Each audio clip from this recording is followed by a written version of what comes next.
20 अगस्त 2013 रक्षाबंधन का दिन था।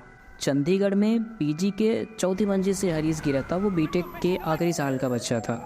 उसके दिमाग की सारी नसें टूट गई, गर्दन के नीचे का सारा हिस्सा बेजान था। डॉक्टरों ने कहा परसिस्टेंट वेजिटेटिव स्टेट, मतलब इंसान मर चुका है और शरीर जिंदा है। उसके पिता अशोक राणा ने अपने दिल्ली का घर बेच दिया। हर महीने 60-70 हज़ार रुपए, नर्स, फिजियोथेरेपी, दवाइयाँ।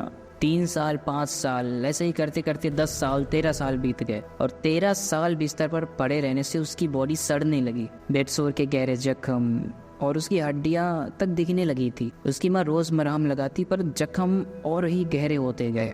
हरीश ना बोलता ना हिलता, बस आंखें खुली रहती।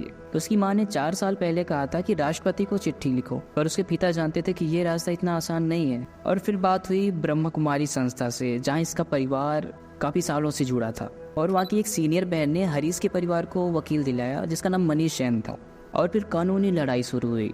वो पहले दिल्ली हाई कोर्ट गए, वहाँ से उनको इनकार मिला। फिर सुप्रीम कोर्ट गए और वहाँ से भी उनको इनकार ही मिला। सरकार ने कहा कि इलाज का खर्चा उठा लेंगे लेकिन मौत की इजाज़त नहीं है। पर माँ बाप हारे नहीं, तीसरी बार फिर सुप्रीम कोर्ट गए और 11 मार्च 2026 सुप्रीम कोर्ट ने इतिहास लिख दिया। भारत में पहली बार किसी को पैसिव इच्छा मृत्यु की इजाज़त मिली है। नहीं, ये मानना नहीं था, बस फीडिंग ट्यूब हटाना था, मशीनें बंद करना था। और 14 मार्च को हरीश को एम्स में ले जाना था। पर जाने से पहले घर पर आखिरी मुलाकात ब्रह्मा कुमारी की बहन लवली, जो मोहन नगर सेवा केंद्र गाजियाबाद से है, उनके पास आई।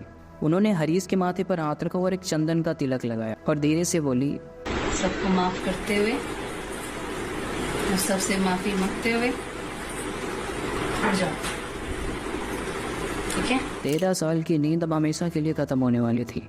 और फिर एम्स के डॉक्टरों ने फीडिंग ट्यूब हटा दी, मशीनें बंद कर दी। अब हरीश बिना मशीनों के अपनी स्वाभाविक अवस्था में थे। जितनी देर शरीर साथ देगा उतनी ही देर, बस उसके बाद मौत।